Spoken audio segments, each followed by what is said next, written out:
On va maintenant faire notre premier exercice de fonction à deux variables. On va faire un exercice de la série d'exercices 9.6 des notes de cours. On va faire le numéro 3. Au numéro 3, on a une fonction à deux variables. On a la fonction g qui prenne en variable, qui prenne en entrée x et y. Et la fonction est cosinus de x plus 2y. Tout d'abord, en A, on nous demande de calculer la valeur de notre fonction si x est égal à 2 et y est égal à moins 1. Donc, on va calculer, on va remplacer x par 2, y par moins 1. Donc, on va avoir cosinus de 2 plus 2 fois moins 1. Donc, ça, c'est égal à cosinus de 2 moins 2. Donc, cosinus de 0. Et on veut savoir cosinus de 0, quelle est la valeur de cosinus de 0, sans utiliser la calculatrice d'abord. Et ça, pour trouver ça, on va utiliser le cercle trigonométrique. Donc, on va se tracer un cercle de rayon 1. Donc, on va se tracer un cercle de rayon 1. Donc, ça ici, dont le centre est situé ici. Et l'angle qu'on va utiliser, ça va être l'angle par rapport à l'horizontale ici. Et on va parcourir dans le sens anti-horaire.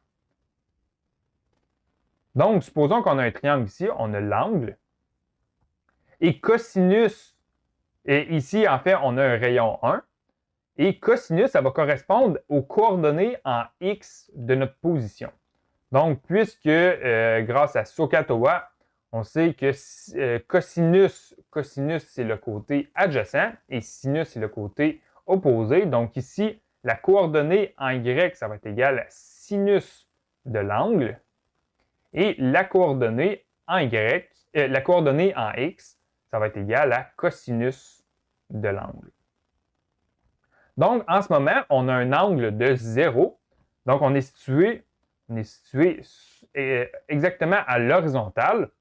Et grâce au cercle trigonométrique, si on a un cercle de rayon 1 et qu'on a un angle de 0, quelle est la composante en x à cet endroit-là? On va avoir 1. Donc ici, cosinus de 0, c'est égal à 1. On va également vérifier notre résultat avec la calculatrice, voir si on ne s'est pas trompé. Donc, à la calculatrice TI, on va calculer la valeur de notre fonction en remplaçant x par 2 et y par moins 1. Tout d'abord, on va définir notre fonction. Donc, on va avoir la fonction g de x, y. Donc, on va écrire g entre parenthèses x, y. Et on va enregistrer cette fonction-là dans la calculatrice pour être en mesure de l'utiliser à d'autres reprises pour les autres questions. Donc, on va voir g entre parenthèses x, y.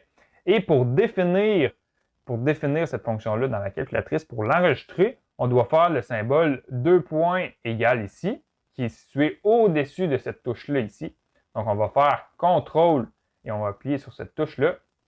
Et là, on va écrire la fonction, donc cosinus de x plus 2y, Enter. Donc là, à ce moment-là, à chaque fois qu'on va écrire la fonction g et qu'on va donner deux paramètres en entrée, la calculatrice va aller chercher la fonction cosinus de x plus 2y. Donc, par exemple, si je calcule la fonction g de 2, moins 1, on obtient 1. Donc, on avait obtenu la bonne réponse ici. Ensuite, en B, on doit trouver le domaine de définition de notre fonction en G. Donc, le domaine, puisqu'on a une fonction de deux variables, on va avoir deux domaines. On va avoir un premier domaine selon l'axe des x et un deuxième domaine selon l'axe des y.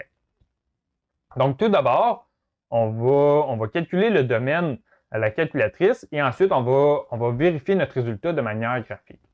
Donc, pour calculer le domaine avec la calculatrice, il existe également une fonction déjà définie dans la calculatrice qui est la fonction domaine. Donc, on va écrire domaine en anglais, D-O-M-A-I-N. Donc, domaine, entre parenthèses, on doit écrire notre fonction. Donc, on a la fonction g, entre parenthèses, x, y. Donc, on a la fonction g de x, y.